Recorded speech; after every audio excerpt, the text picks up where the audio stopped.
This is Louise for MMA Crazy, and I'm joined alongside Paul Felder, who takes on Edson Barboza in a rematch in the co-main event here at UFC 242. How are you doing today?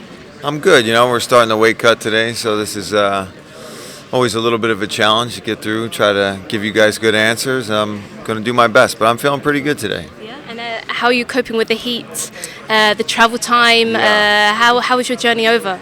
The first couple of days were rough sleep-wise. I thought it would be a little quicker to adjust, but once I got settled, I started getting my workout schedule on point. The last 2 nights, I've had solid night's sleep. Hopefully, I'll get a good night's sleep tonight.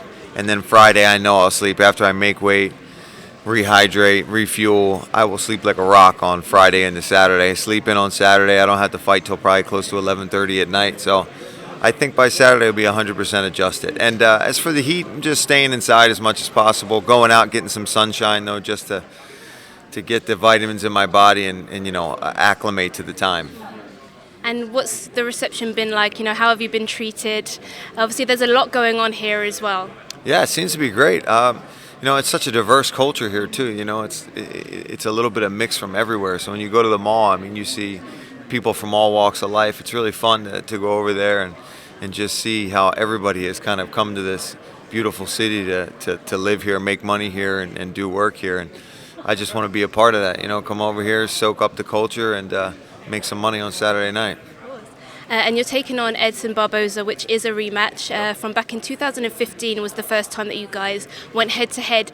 I know, after your win over James Vick, you did say in the octagon that you wanted either Justin Gaethje or Barboza. Yeah. Are you happy to get the rematch? And if so, why did you want that rematch?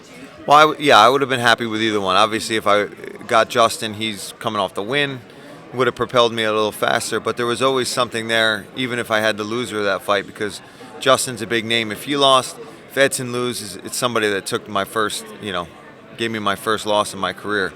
So whenever you've been beaten for the first time as a pro in the UFC, not many guys get to the UFC undefeated and then get a couple wins and then lose, to a top 7 guy. So for me to get that back would really just kind of wash that away. It would kind of take that loss away from me and prove that I'm where I belong in this division. So it's just something I've always wanted to get back, even right after that fight. I felt like I had what it took then, and that was 4 years ago. I've learned so much. I've become such a different fighter, different training camps, different coaches, different strategies. So I'm excited to get out there and display what I've learned over the last 4 years.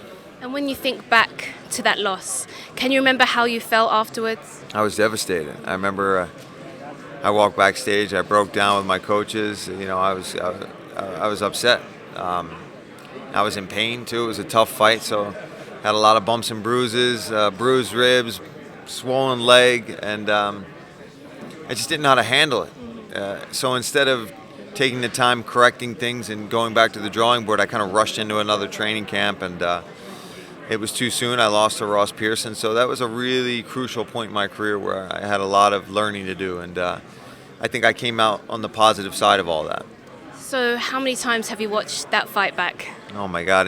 Back then I probably watched it 100 times. So, probably close to 50, 60 times I've probably seen that fight. And I know every detail of what happens in every round. And in the moment, I remember thinking I thought I won the fight, but in hindsight, I see that I let off the gas, that he outpointed me, that he was landing kicks, and even though I was blocking a lot of that stuff, he's being busy, he's scoring. I thought my aggression was winning me the fight, but in hindsight, I wasn't throwing enough. So I'm going to learn from that mistake. So obviously 4 years ago now, you both developed and changed as fighters. You're both, at different camps now. You're at Rufus, he's at ATT. What kind of fighter are you expecting to see from Edson? Are you looking to see do you think you're going to see a different fighter? What are you expecting to see on Saturday? I think I'm going to see a very aggressive Barboza. I think he's going to want to come out and hurt me early. Because he's been getting pressured and hurt in his career, and I think that's something he's going to try to work on. And I think you'll see maybe him try to mix things up. I wouldn't be surprised if he's been working on his wrestling, try to take me down, mix things up, because with a lot of his other losses, those guys have really high caliber wrestling, but he's going to think that I'm not that guy, so he's going to be able to maybe try to expose me there. He'd be surprised if he does. But yeah, I'm expecting all aspects of MMA in this fight, not just a kickboxer. But I think it's safe to say that the fans can expect it to have some cracking moments on the feet. So then how do you imagine getting your hand raised in this rematch? Honestly, I've seen it 100 different times. I've daydreamed about it a million different ways, and I don't want to say what I've been mainly thinking about because I don't want to give any game plans away or any strategy, but I do see it being exciting for as long as it lasts, whether it's a minute or 15 minutes. I think it's going to be a great fight, and I think it's going to be worthy of a co-main event spot on such a big, high-profile card.